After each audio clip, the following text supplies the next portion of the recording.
먼저 저희 발표에 대한 소개를 간단하게 드리겠습니다. 저희 자주차는 먼저 주행 상황을 분석하고 분석한 상황에 따라서 모터를 제어하고 그에 따라서 움직입니다. 그리고 예외적인 상황이 장애물 인식 상황이 있고 주행을 모두 마친 다음에 상황 매핑 과정을 겪게 됩니다. 그래서 저희가 발표를 드릴 순서는 이와 같이 자동차가 구동되는 그 순서에 따라서 발표를 드릴 것입니다. 발표에 앞서서 저희 자주차에 대한 설명을 좀 드리겠습니다.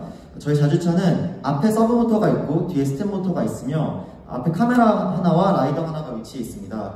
그래서 여기 보시면 모터 제어가 속도 제어와 조향 제어로 나뉘게 되는데, 속도 제어는 뒤에 있는 스텝 모터의 빠르기를 바꾸는 것이고 조향 제어는 앞에 있는 스텝 모터의 좌우를 바꿔주는 것입니다.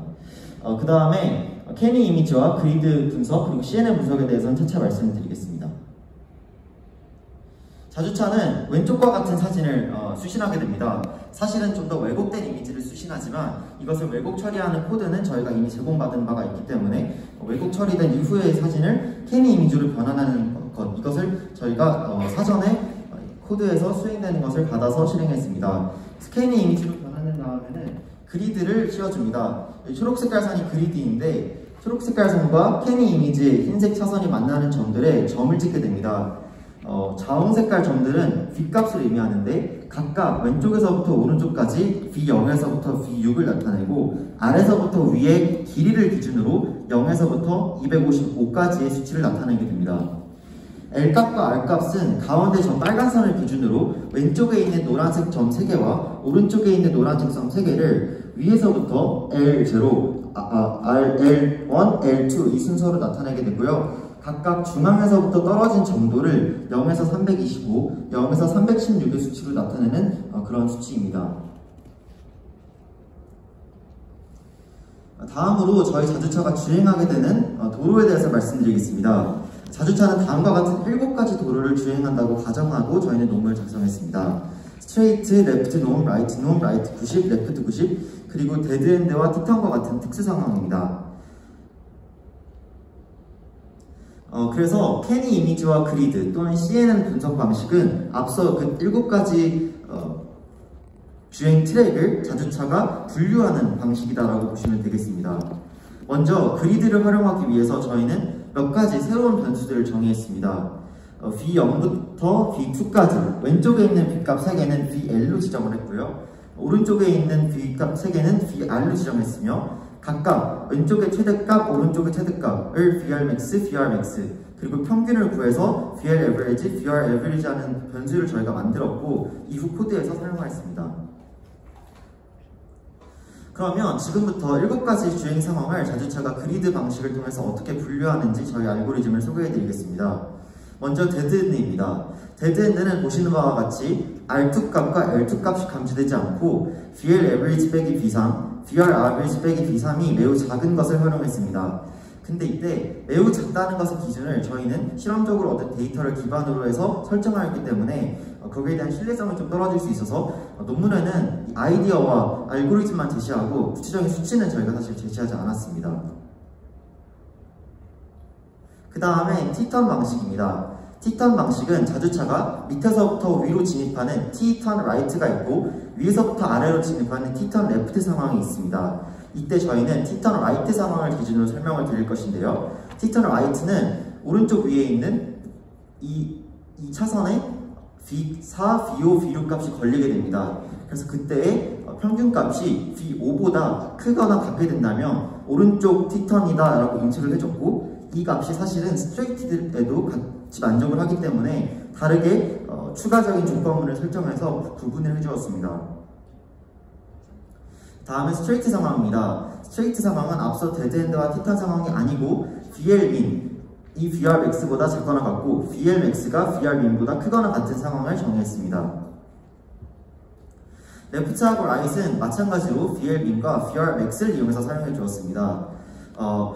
첫 번째 팀에서 얘기했듯 이 V2와 V4를 사용한 것이 아니라 이 왼쪽 VL의 최대값과 오른쪽 VL의 최소값, VR의 최소값 또는 최대값을 비교하면서 레프트와 라이트의 상황을 일단 정의해 주었고요.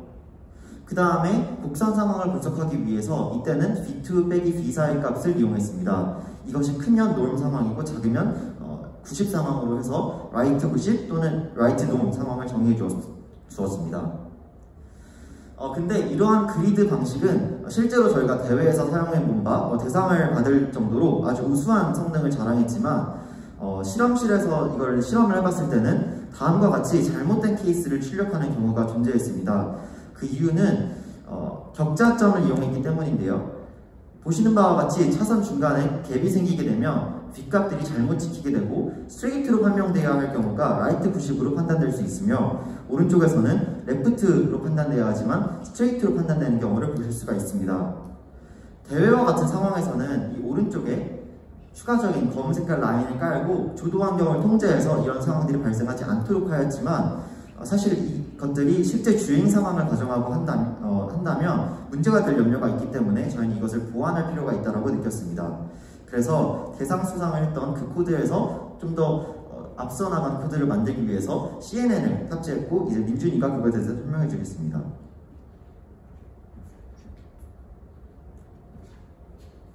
네, 아까 말씀드린 것처럼 그리드 방식을 사용하게 되면 정확도도 좀 많이 떨어지는 경향이 있고 그리고 만약에 새로운 트랙이나 새로운 트랙을 이제 코딩을 해야 되는 상황이 있을 때 알고리즘을 처음부터 다시 다 짜야 되고 조건을 다시 짜야 된다는 그런 불편한 과정이 있어서 저희는 이제 CNN을 활용해서 주행 상황을 분석하는 방안을 제시해봤습니다.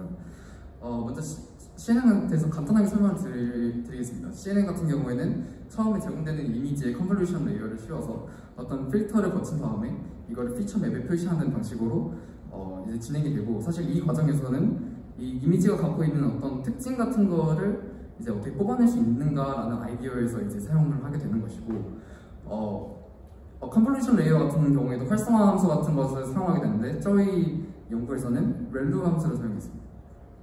그 다음에 풀링 레이어인데요. 풀링 레이어 같은 경우에는 이미지의 크기가 굉장히 크기 때문에 그 이미지의 크기를 줄여주는 역할을 합니다.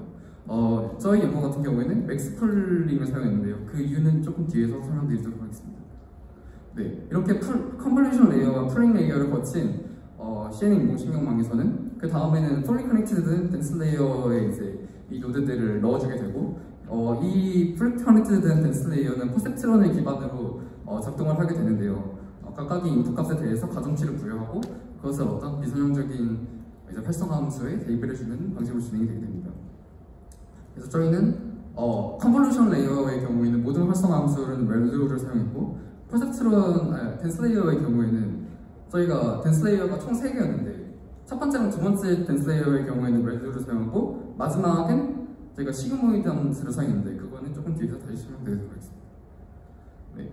그리고 저희는 손실함수로 캐러골고 크로스 엔트로피라고 해서 어떤 다중 분류 상황을 잘 분류해 줄 수 있는 그런 이제 손실함수를 사용했고요. 그리고 이 손실함수를 최소화하는 작업이 이 모델을 피팅을 하는 방법인데 이는 이제 그레디언트 디센트를 기반으로 하게 됩니다. 다음과 같이 이제 손실함수의 최소값을 찾아주면서 최대한 이 모델을 적합하게 만들어주는 과정을 거치게 되고요. 저희가 제작한 CNN 모델은 다음과 같습니다. 먼저 저기 보시면 첫 번째 총 컨볼루션 레이어가 3개입니다. 그래서 첫 번째 레이어가 맨 위에 있고 세 번째 보이는 게 두 번째 컨볼루션 레이어고 그리고 다섯 번째로 보이는 게 세 번째 컨볼루션 레이어인데요. 모든 컨볼루션 레이어에서 커널 사이즈가 쌍꺼풀 3으로 만들었고 그리고 액티베이션 펑션은 보시다시피 다 렐루이며 그리고 저희가 그 패딩을 사용하지 않은 이유는 뒤 이미지를 보시면 알겠지만 사실 윤곽선 부분에 이미지에 대한 정보가 그렇게 중요한 것 같지는 않아서 사용하지 않았습니다. 그리고 중간에 풀링 과정이 2번 있고 마지막에 덴스 레이어가 3개 있는 걸 알 수 있습니다. 그래서 이걸 구조하면 다음과 같고 마지막 레이어에 노드가 총 7개가 있는데 이 총 7개가 있는 이유는 저희가 이 CNN 모델을 사용해서 주어진 인풋 사진에 대해서 7개의 상황 중 하나로 분류를 하는 것을 목표로 했기 때문입니다. 그래서 마지막에 있는 이 레이어에서 하나의 노드는 각각의 상황의 확률을 출력해주는 그런 노드라고 생각을 할 수 있는데요. 예를 들면 첫 번째 노드는 데드엔드의 확률을 출력하고 두 번째 노드는 스트레이트의 확률을 출력하는 방식입니다. 그래서 저희가 마지막 함수의 확률을 나타내는 시그모이드 함수를 사용해서 모델을 피팅을 하게 되었습니다. 저희는 다음과 같이 약 5,000장의 사진을 모았는데요. 스트레이트를 제외한 나머지 케이스들은 손으로 레이블링 작업을 했습니다. 그래서 다음과 같이 트레이닝 데이터와 테스트 데이터를 0.2의 비율을 쪼개서 학습을 시켰고, 이 학습을 시키는 과정에서 적합한 오티마이저, 그러니까 적합한 이제 오티마이저 함수를 찾기 위해서 저희가 다양한 오티마이저를 시도를 해봤는데, 보시다시피 스토캐스틱 그레디언트 디스턴트, 아다그라드, 아다델타 이 4개를 시험하고 각각 10-3승이랑 10-4승의 학습률로 이제 시도를 해봤는데요. 아담이 가장 정확도가 높은 것으로 나타나서 럴리네이트가 10-3승인 아담을 사용하게 됐습니다. 아담의 정확도가 약 99% 정도 나오는데, 아담 같은 경우에는 기존의 그라디언트 디센트에서 어떤 모멘텀을 사용한 그런 기법이랑 그 다음에 각각의 파라미터에 대한 그 럴리네이트를 조금 다르게 부여하는 그런 방식을 혼합한 알고리즘이라고 생각하시면 될 것 같습니다. 네, 그래서 CNN 저희 같은 경우에는 이 CNN 모델을 구글 콜앱에서 이제 학습시키고 이를 저장을 해서 저희는 파이썬에서 이를 구동을 시켰는데, 오른쪽 그림과 같이 어떤 주어진 이미지에 대해서 다음과 같이 CNN이 적절한 이제 예측을 하는 걸 볼 수가 있었고, 이를 연속적인 주행 상황에 대입을 해서 이제 잘 작동하는 걸 확인했습니다. 근데 여기서 이제 좀 보실 것이, 이게 알고리즘 리졸트가 저희가 이제 그리드 방식을 통해서 예측한 결과인데, 알고리즘으로 예측하는 경우에는 시간이 0.001초 정도밖에 걸리지 않는데, CNN을 사용하는 경우에는 시간이 조금 오래 걸린다는 것이 조금 문제점이라고 생각합니다. 그럼 이어서 속도 제어에 대해서 설명을 드리겠습니다. 앞선 그 주행 상황 분석을 통해서 자주차는 이제 지금의 주행 상황이 스트레이트인지 라이트인지 데드엔드인지를 받게 됩니다. 그거에 따라서 이제 속도를 변경하고 조향을 제어하게 되는 것입니다. 먼저 속도 제어입니다. 저희가 처음에 자주차를 접하고 이걸 코딩했을 때는 속도를 40으로 설정했습니다. 40을 속도로 표현을 하면 살짝 이렇게 가는 느낌인데요. 이렇게 앞으로 가게 되면 자주차가 목표물까지 도달하는데 엄청 오래 걸리니까 저희가 실험적으로 속도를 조금씩 높여보기 시작했습니다. 그래서 속도 최대값이 모터가 버틸 수 있는 거의 최대값과 근처까지 가서 200 정도로 설정을 하고, 속도 최소값을 160으로 설정한 다음에 이 상황이 스트레이트라면 점점 가속을 하고, 만약에 곡선이라면 감속을 해서 곡선을 탈출하지 않는 방식으로 갈 수 있도록, 대신에 목표물까지 도달하는 속도는 최소로 할 수 있도록 가변 속도 알고리즘을 넣게 되었습니다. 그 다음에 조향 제어입니다. 조향 제어는 자주차가 코드를 한 번 수행할 때마다 이 값이 도출됩니다. 이 값은 자주차의 조향이 서브 모터가 어느 방향을 향해야 되는 것인데, 이 값을 준 다음에 이 자주차의 서브 모터의 그 오차를 고정하는 캘리브레이션 과정을 거치고 난 다음에 자주차가 주행하는 방식입니다. 스트레이트에서는 자주차가 정 가운데 있을 때 R2 값이 여기서부터 여기까지의 값이 250일 때 정상 상황입니다. 그래서 이를 이용해줘서 R2 값 빼기 250을 E에 대입한 다음 캘리브레이션 과정을 거쳐서 주행하도록 하겠습니다. 데드엔드 티턴은 좀 다른 방식의 알고리즘이 사용됩니다. 왜냐하면 데드엔드와 티턴은 주행을 할 때 오른쪽에 보시는 바와 같이 이렇게 움직이게 되는데, 또는 이렇게 움직이게 되는데, 움직일 때 참고할 수 있는 차선이 없어집니다. 즉 스트레이트와 같이 어떤 정상 상태의 차선을 가정하고 그 변수에 따라서 주행할 수 없게 되는 것인데, 따라서 저희는 데드엔드는 어떤 루프를 적용했습니다. 데드엔드와 티턴은 이 상황이 가정됐을 때 상황이 끝날 때까지 일정하게 조향을 해주게 되는 것입니다. 그래서 그것을 나타내는 알고리즘입니다. 순서도입니다. 실제로 데드엔드는 다음과 같이 주행하고, 이때가 되면 케이스가 다시 스트레이트로 바뀌어서 직진 주행을 하게 되는 것입니다. 티턴은 다음과 같이 작동합니다. 이때 티턴을 가정하고 일정한 조향값으로 우측 주행을 하고 다음부터 스트레이트 주행을 하게 됩니다. 라이트 돔 상황은 스트레이트와 매우 비슷합니다. 중앙에 있을 때 L2 값이 260이므로 이거를 E에 적용해서 우회전하게 됩니다. 근데 라이트 90은 조금 얘기가 달라집니다. 라이트 90은 우회전할 때 참고할 수 있는 L2 값을 따라가다 보면 회전을 할 수 없고 탈출하게 됩니다.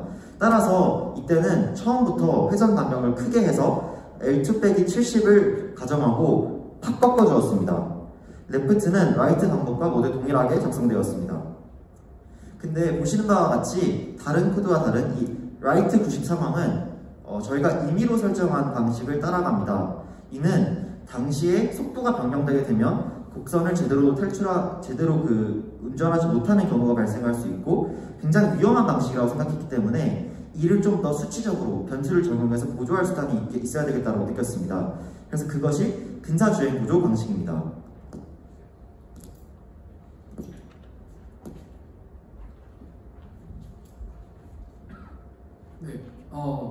네. 그래서 다음과 같이 지금 이 사진을 보시면 왼쪽 사진은 라이트 노멀 상황으로 커브가 완만한 걸 보실 수가 있는데 지금 오른쪽 상황은 커브가 직각으로 딱 떨어집니다. 이런 상황의 경우에는 자동차가 이렇게 주행을 하다 보면 이 왼쪽 차선에 대한 정보가 선출돼서 이 주행을 꺾을 때 이제 차선 밖으로 나가버리는 경우가 종종 발생하게 돼서 저희는 이 부분에서 이제 주행 보조를 할 추가적인 도구가 필요하지 않을까라고 생각하게 됐습니다. 따라서 저희는 먼저 기존에 이렇게 제한되어 있었던 구입값들을 저희가 이렇게 확장시켰는데요. 사실 총 101개를 넣었습니다. 왜 101개를 넣었냐면 정확히 왼쪽과 오른쪽에 50개씩 이제 존재하기 위해서 100개 정도 남았고 연산 속도 같은 경우에는 컴퓨터에 전혀 무리가 없습니다. 따라서 다음과 같이 라이트 90일이라는 상황 판단이 내려졌을 때 저희는 이제 이 근사함수를 활용했는데요. 다음과 같이 무수히 많은 점들이 찍혔을 때 이를 저희는 4차 함수로 이제 근사를 시켜서 다음과 같이 표현을 했는데요. 이때 4차 함수로 근사를 시킬 때는 그 넘파이에서 제공하는 모듈을 사용했습니다. 그래서 지금 오른쪽 사진 보시면 지금 연속적인 이제 그래프들이 쭉 나와 있는데요. 지금 이 사진을 보시면 이 맨 위에 있는 그래프는 커브에 진입한 초기 상태일 때 이 근사 함수이고 밑으로 내려갈수록 커브를 탈출하면서 나타나는 근사 함수인데요. 저희는 이 그래프를 관찰하는 과정에서 공률을 계산해서 그 상황에서의 주행선의 공률을 계산하면 지금이 얼마만큼 돌아야 되는 시기인지를 판단을 해서 적합한 주행 보조 알고리즘을 사용할 수 있을 거라고 생각을 했습니다. 그래서 저희는 공률의 개념을 바탕으로 이를 이제 코딩을 했고 그래서 다음과 같이 결과가 나오는데요. 지금 보시면은 1번 상황은 진입 초기 상황입니다. 따라서 딱 한눈에 봐도 공률이 굉장히 클 것 같다는 생각이 들긴 합니다. 왜냐면 이렇게 많이 꺾여 있으니까. 실제로 1번 상황에서의 최대 공률을 계산해 보면 0.1 정도가 나오고 2번 상황에서의 공률을 계산하면 0.05 그리고 3번 상황에서의 공률을 계산하면 0.004가 나오는데요. 저희는 이런 점을 바탕으로 해서 그러니까 조향값을 설정할 때 현재 프레임에서의 이 공률을 커브가 끝날 때쯤의 공률에서 뺀 값을 통해서 지금 현재가 공률이 굉장히 큰 상황이면은 더 많이 회전하고 그래서 이제 자동차가 조금 더 라이트 90 상황에서 안정적으로 주행을 할 수 있도록 아이디어를 제시했습니다. 네, 지금까지 저희가 어떻게 자율주행 자동차가 주행 상황을 분석하고 그리고 이를 통해서 어떻게 주행을 하는지를 말씀드렸는데요. 지금부터는 조금 특수한 경우들에 대해서 말씀드리려고 합니다. 먼저 첫 번째는 앞에 다음과 같이 차단기가 있는 경우입니다. 앞에 차단기가 있는 경우에는 자율주행 상태에서 라이더 센서를 통해서 앞에 차단기가 있다는 사실을 인지하게 됩니다. 그런 다음에 상황을 두 가지로 나누는데 첫 번째는 차단기 양 옆에 도로가 있는 경우와 없는 경우입니다. 만약에 차단기 양 옆에 도로가 있다면 그러면은 차단기 앞에서 정지를 하고 그 왼쪽 도로나 오른쪽 도로로 빠질 수가 있기 때문에 그 상황들을 서로 분류를 해줘야 되는데요. 먼저 첫 번째 상황이 만약에 차단기가 앞에 있고 양 옆에 도로가 없는 경우부터 살펴보도록 하겠습니다. 이 영상을 보시면 다음 같은 경우는 차단기가 앞에 있고 양 옆에 도로가 없는 상황인데 다음과 같이 멈추는 것을 알 수 있습니다. 이를 주행하기 위한 알고리즘은 왼쪽과 오른쪽에 L값과 R값이 있으면 양 옆에 도로가 없는 것을 판단을 하고 L값이나 R값이 존재하지 않으면 그러면 도로가 있는 것으로 판단을 했는데요. 그러면 도로가 왼쪽이나 오른쪽에 있는 경우에는 구조도가 다음과 같습니다. 먼저 라이더 센서를 인식하고 왼쪽이나 오른쪽에 도로가 있다고 판단이 되면 그러면 이제 차단기와의 거리가 일정 수준이 될 때까지 후진을 한 다음에 이제 왼쪽이나 오른쪽으로 진입을 할 수 있는 각도를 열어줍니다. 그 다음에 이 후진을 한 주행을 한 다음 이제 왼쪽으로 돌면서 주행을 하게 되는데요. 이때는 인스턴스 변수를 사용해서 다른 주행 상황 판단보다 이게 무조건 우선시 되도록 코드를 작성했습니다. 그래서 이것을 영상으로 잠시 보겠습니다. 다음과 같이 앞에 차단기가 인식되고 왼쪽에 차선이 있는 것을 인식되면 후진을 하고 다음과 같이 못을 맞춰 나가고 이 다음부터는 정상적인 주행을 복귀하는 것을 볼 수가 있습니다. 마지막으로 상황 매핑입니다. 일반적인 자율주행 자동차는 이런 식으로 그때그때 상황에 의존하면서 주행하기도 하지만 지도를 가지고 GPS와 비교해가면서 주행하고 경로를 설정해서 주행한다는 것을 알고 있습니다. 따라서 그거에 맞춰서 저희 자주차도 조금 변형해보면 어떨까라고 생각을 했고 이것은 추가적으로 제안하는 알고리즘이라고 보시면 되겠습니다. 상황 매핑 알고리즘은 다음과 같습니다. 자주차가 여기서부터 이렇게까지 주행한 다음에 이 주행한 방식의 지도를 매핑 리스트로 기록하는 것입니다. 그러면 추후에 이 도로를 다시 주행할 때 기존과 같은 많은 반복의 연산을 수행하지 않아도 되는 것입니다. 저희 자동차가 주행을 하면서 스트레이트라고 매 프레임마다 기록을 하게 되고 이것이 속도와 비교해서 어느 정도 쌓이게 되면 매핑 리스트에 스트레이트를 하나 넣게 되는 것입니다. 그리고 주행이 모두 끝나게 되면 사용자의 편의를 위해 다음과 같이 기존에 주행했던 코드를 매핑 리스트를 바탕으로 다시 재현해 줍니다. 따라서 오른쪽과 같은 결과값을 얻게 되는 것입니다. 이와 같이 저희의 연구는 주행 상황을 먼저 분석하고 그 다음에 모터를 제어한 다음 특수하게 장애물 인식을 하기도 하며 마지막으로 상황을 매핑을 하는 그러한 방식으로 작동합니다. 주행 상황 분석은 캐니 이미지와 그리드를 활용한 V값 그리고 VLmax, VRmax와 같은 변수들을 활용한 주행이 있었고 이것을 보완하기 위한 수단으로 CNN을 제시하였습니다. 향후 캐니 이미지와 그리드를 사용한 방식과 CNN을 사용한 방식을 융합하여 주행 상황을 분석하다 보면 좀 더 안전하고 효율적인 코드를 짤 수 있을 것이라고 기대합니다. 또한 모터 제어 방식은 스텝 모터를 제어하는 속도 제어의 가변 속도 알고리즘이 적용되었고 그리고 조향 제어에는 서브 모터를 조절하는 다양한 경우들이 이 값을 결정하는 것으로 나타나 주었습니다. 조향 제어 중에서도 라이트 구집 상황을 보조하기 위해서 근사 주행 보조 방법을 고안되었고 장애물 인식을 위한 후진 알고리즘과 상황 매핑 알고리즘까지 발표하게 되었습니다. 다음은 참고 문헌입니다. 인공지능을 사용함에 있어서 인공지능 교과서와 비슷한 책들을 이렇게 참고를 하게 되었고요. 그리고 아까 차선 근사 같은 경우에는 최소 제거법을 사용하게 되는데 그에 대한 수학적인 내용을 여기 이쪽에서 가져오게 되었습니다. 그리고 아까 장애물 인식 알고리즘과 관련해서 배리어 웨이트 상황을 양쪽에 차선이 없다라고 설명을 드렸었는데 R2와 R2가 모두 인식돼서 양쪽에 차선이 있는 경우라고 이해해 주시면 될 것 같습니다. 이상으로 발표를 마치겠습니다. 감사합니다.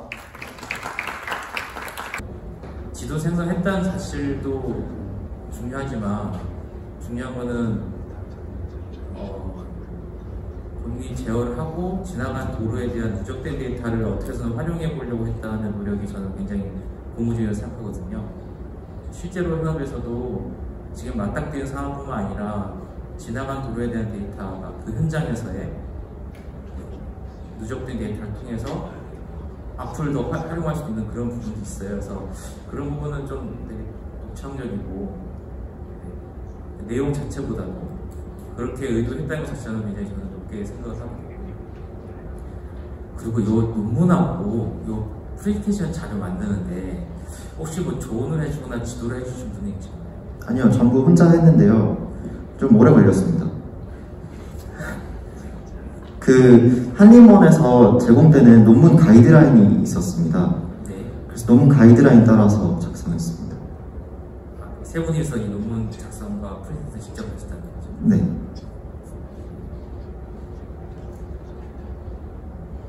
대단하시네요. 그 형식 맞추느라고 좀 힘들었습니다. 아니, 형식이 문제가 아니라 석사생도 이렇게 됐을 것 같아요. 특히 프레젠테이션도 제가 봤을 때는 제가 써도 상당히 오래 걸릴 것 같거든요. 솔직히 말하면 대단하면서도 계속 의심이 돼요. 와, 진짜 아무의 도움을 안 받고 이렇게 일무역하게 만들고 메시지를 전달하고 논문도 구성이 특히 흠잡을 데가 없어서 그래서 오히려 약간 그런 거 있잖아요. 그러니까 넘치는 의심하게 되잖아요. 진짜 학생들이 했나라는 의심을 계속하게 되거든요. 솔직히 그래요.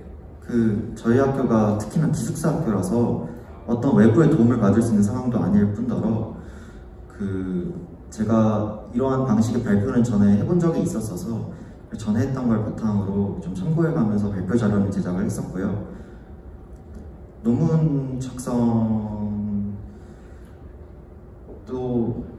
영향을 받았다면 저희 학교에 과제업무 기초라는 수업이 1학년 때 있는데 그때 간단하게 논문 형식 맞춰서 작성하는 작업을 좀 배웠습니다.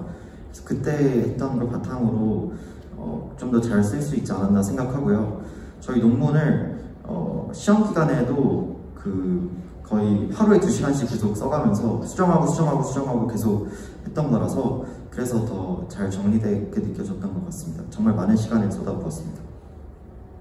CNN 저 하나 여쭤보고 싶은 주최 측에 좀 여쭤보고 싶은 게 있는데 딥러닝 써도 된다 혹은 머신러닝 써도 된다 금지 이런 건 없으셨죠? 네, 딥러닝은 금지 안 시켰는데요. 네, 지금 학생 수준에서 학습을 많이 시켜야 되는데 학습시킨 데이터 XAI라고 하죠. 학생 스스로가 딥러닝 결과물에 대해서 정확히 인지하지 못한 상태에서 결과물을 이용하면 데이터 속도나 이런 감당 못하기 때문에 한 번씩은 시도해보는 팀이 있었는데 실제 대회에서는 오히려 예선 탈락하는 일이 생겼어요.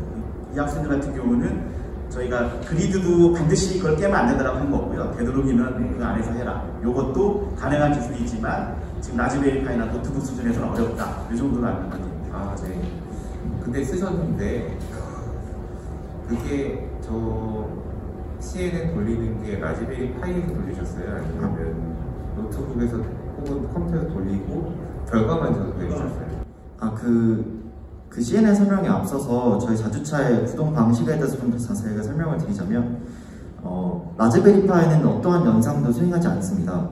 라즈베리파이는 그저 카메라에서 정보를 수집하고 컴퓨터에 전달해주는 역할일 뿐이고 기존의 다른 학교들도 모든 연산은 자신의 컴퓨터에서 수행하고 다시 이 값하고 B 값만 벨로시티하고 조향값만 자주차에 돌려보내서 자주차가 그걸 바탕으로 주행하는 방식입니다.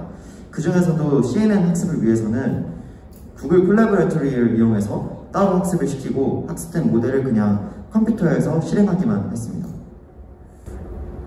그러면 저 CNN 쓰는 아이디어는 이제 내부적으로 얘기하다가 어떤 그 한계를 점을 만나서 맨 처음부터 저 CNN 쓴다고 생각하지 않으셨을 거잖아요.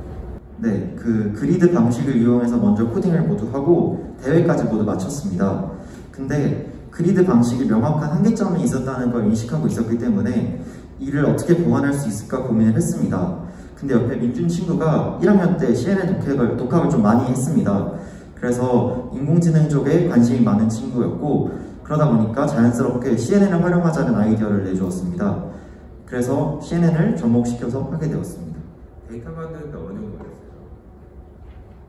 네?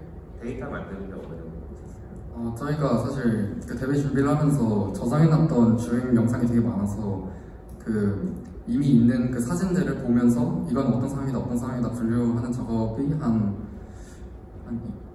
2주에서 한 2-3주 걸렸던 것 같습니다. 추가로 설명을 드리자면 저희가 주행 대회 때 사용했던 데이터를 좀 없앤 것들도 있었거든요.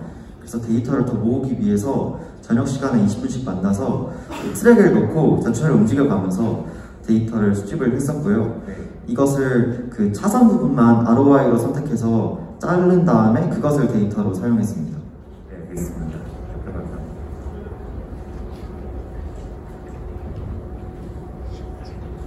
네, 발표 잘 들었습니다.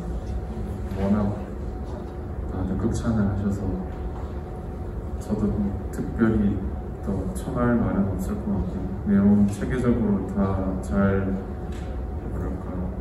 과학적인 접근법으로 정리해서 발표해 주셔서 감사히 잘 들었습니다. 근데 아까 앞서 여쭤보신 내용이랑 조금 겹치는 내용인데요. 딥러닝이라는 거가 사실 많이 AI 때문에 핫한 기술이잖아요. 그래서 다들 그거에 대해서 접목하고 접근하는 건 좋은데 아까 여쭤보신 것처럼 그런 기존의 이 캐니 엣지 정보랑 그리드를 쓰는 거에 있어서 어떤 한계가 있어서 딥러닝을 쓰는 걸 고민하셨다고 했는데 어떤 한계가 어떻게 있었는지를 조금 더 부연 설명해 주실 수 있을까요? 아까 보여드린 바와 같이 그리드는 격자와 그걸 지킨 좌표들을 기반으로 합니다. 근데 저희가 대회에서 사용했던 그리드는 100개짜리 그리드가 아니고 기존에 있는 7개의 3개 그리드였습니다. 그래서 하나의 수치가 잘못된 곳에 찍히게 되면 이 주행이 완전히 틀어져 버리는 상황이 발생할 수가 있습니다. 물론 대회에서는 통제된 환경이라서 그런 일이 일어나지 않았지만 실험실에서 했을 때는 그런 경우가 좀 많았습니다. 그래서 그걸 보완하기 위해서 사실은 CNN이 저희 기존 알고리즘이 정상적으로 작동하는 경우에 도출된 결과를 바탕으로 학습을 시킨 것입니다. 예를 들어서 저희가 찍은 데이터들을 실제로 스트레이트의 경우에는 코드를 돌린 다음에 정상적으로 좌표가 찍힌 사진들이 스트레이트로 도출된 것을 기존 알고리즘을 통해서 보고 그것을 학습을 시켰던 거기 때문에 잘못된 좌표들이 찍히는 경우를 CNN으로 대체해서 케이스를 분류할 수 있다라고 보시면 될 것 같습니다. 그리고 조금 추가로 말씀드리고 싶은 게 있는데 그리드 방법을 사용하면은 같은 상황이더라도 자동차가 진입 각도가 조금만 틀어지거나 아니면은 자동차의 위치 자체가 조금으로 왼쪽으로 가거나 오른쪽으로 진입을 하게 되면 그리드는 사실 그냥 선을 몇 개 그어서 거기는 점으로만 판단을 하는 것이기 때문에 그림의 전체적인 사진을 볼 수가 없어서 굉장히 한정적인 데이터를 사용하는 바람에 이제 주행에서 굉장히 오류가 많이 나는 주행 방식이었습니다. 그래서 저희가 CNN 사용하는 생각을 가졌습니다. 그러면 지금 그 데모 영상 보여주신 게 다 CNN 써서 주행 영상은 다 그리드 방식입니다. CNN 방식은 마지막에 CNN 코드 뒤쪽에 나와 있었던 기존에 있는 알고리즘과 CNN의 결과값을 비교해주는 정도로 사진을 재생하면서 결과값을 내는 정도로 저희가 학습을 시켰습니다. 실제로 이를 자주차에 주행시키게 되면 저희가 기존 자주차의 속도가 워낙 빠르기 때문에 이를 연산을 바로 수행해서 결과값을 도출하는 것에 어려움이 있지 않을까라고 생각을 했었고 추가적으로 저희 자주차가 대회 이후에 실종이 돼서 CNN 개발 이후에 이를 돌려볼 차가 없었습니다. 네, 그러면 CNN으로는 저 매핑을 위해서 사용하신 거예요? 그러니까 이제 사실 아까 보신 사진 같은 경우에는 일단은 다 주행 상황을 분석하고 그 다음에 모터 제어를 하는 부분인데 사실 CNN은 주행 상황을 분석하는 과정에서만 쓰기 때문에 주행에서 스티어를 어떻게 조정하는가를 결정하지 않습니다. 근데 이제 저희가 다양한 학습 데이터로 이제 CNN이랑 캐니 그리드를 같이 저렇게 실행을 했었는데 대부분의 사진에서 CNN이랑 알고리즘이 거의 동일한 결과를 냈습니다. 근데 이 이후에는 작동되는 과정이 둘 다 모터 제어로 동일하게 들어가기 때문에 사실 CNN은 주행 상황 분석에서의 그냥 새로운 방법론으로만 제시를 한 것이고 그리고 지도는 CNN이랑은 조금 별개입니다. 그러니까 정확도 면에서 더 이득을 본 것을 말씀해 주시고 싶었던 거죠? 네, 맞습니다. 근데 속도 때문에, 처리 시간 때문에 실제 접목해서 쓰지는 못하시고. 네. 사실 좀 속도도 그렇게 큰 문제가 되진 않는 게 저희가 이게 하드웨어가 그렇게 좋은 게 아니어서 타임메이트를 그렇게 많이 높이지 못해서 사실 어느 정도 시간으로 판단하는 것만으로도 사실 그 상황 안에 판단하는 걸로는 충분하긴 한데 저희가 사실 이 CNN을 완성한 지가 그렇게 오래되지가 않아서 그래서 저희가 적용해보는 시간이 좀 네. 어떤 의미인지 알겠습니다. 발표 잘 들었습니다. 감사합니다. 네. 발표 잘 들었고요. 논리 전개나 수학적인 접근 그리고 인트로덕션에서 CNN 설명도 해주고 레퍼런스도 잘 달아주시고 그래프나 그림, 수치, 시간 분석 이런 것까지 잘 보여주셔서 논문 구조는 아주 좋다고 생각을 했고요. 그리고 네, 고등학생이라고는 느껴지지 않을 정도로 CNN에 대해서 이해도가 높은 것 같아서 네, 우리나라 미래가 밝은 것 같습니다. 근데 다만 아쉬운 점은 논문의 중요한 것 중에 하나가 재현성이라는 게 있어요.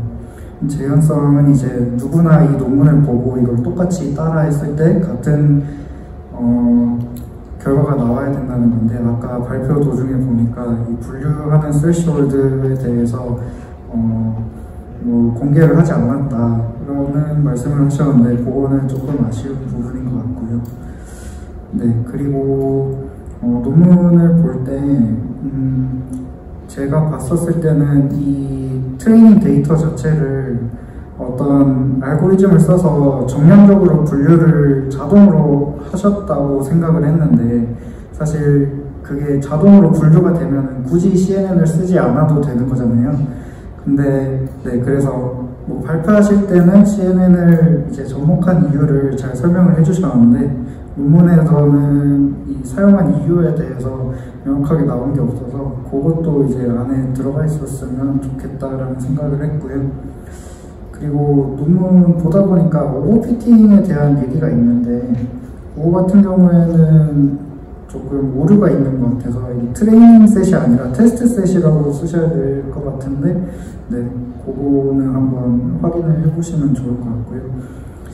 마지막으로 그 상황 매핑 할 때 이거를 이제 같은 코스를 다음에 다시 돌 때 효과적으로 할 수 있게 하기 위해서 뭐 그런 거를 하셨다고 제가 이해를 했는데, 같은 코스인지 알려면은 그 에고 머신의 위치 정보가 필요할 것 같은데, 아직 그거까지는 구현이 안 되신 거죠?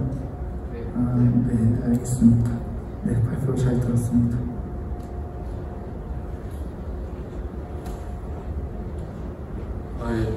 이 발표 내용 들어보니까 그때 대회 당시 상황이 생각이 나는데, 굉장히 압도적인 속도로다가 주행을 맞췄었던 걸 기억을 해요. 그리고 근데 이제 중간에 한번 이탈을 해가지고 위기를 맞이했던 적도 있는데, 저런 어떤 지금 갖고 있는 알고리즘에서 그런 이탈 사례가 났던 거에 대한 원인은 파악을 해봤어요. 그 이탈 사례 당시에 저희가 주행 녹화를 하진 않아서 정확하게 그때 원인을 알 수는 없지만, 추론해 보기로는 일단은 첫 번째로 네트워크 상황에서 그 데이터가 밀리다 보면 연산이 지연되는 경우도 있을 수 있고요. 그 다음에 잘못된 좌표가 찍히게 되면 그것을 인식해서 그 잘못된 케이스 분류를 해서 주행을 잘못하게 되는 경우도 있는데, 두 가지가 같이 작용해서 일어난 문제이지 않을까라고는 생각을 합니다.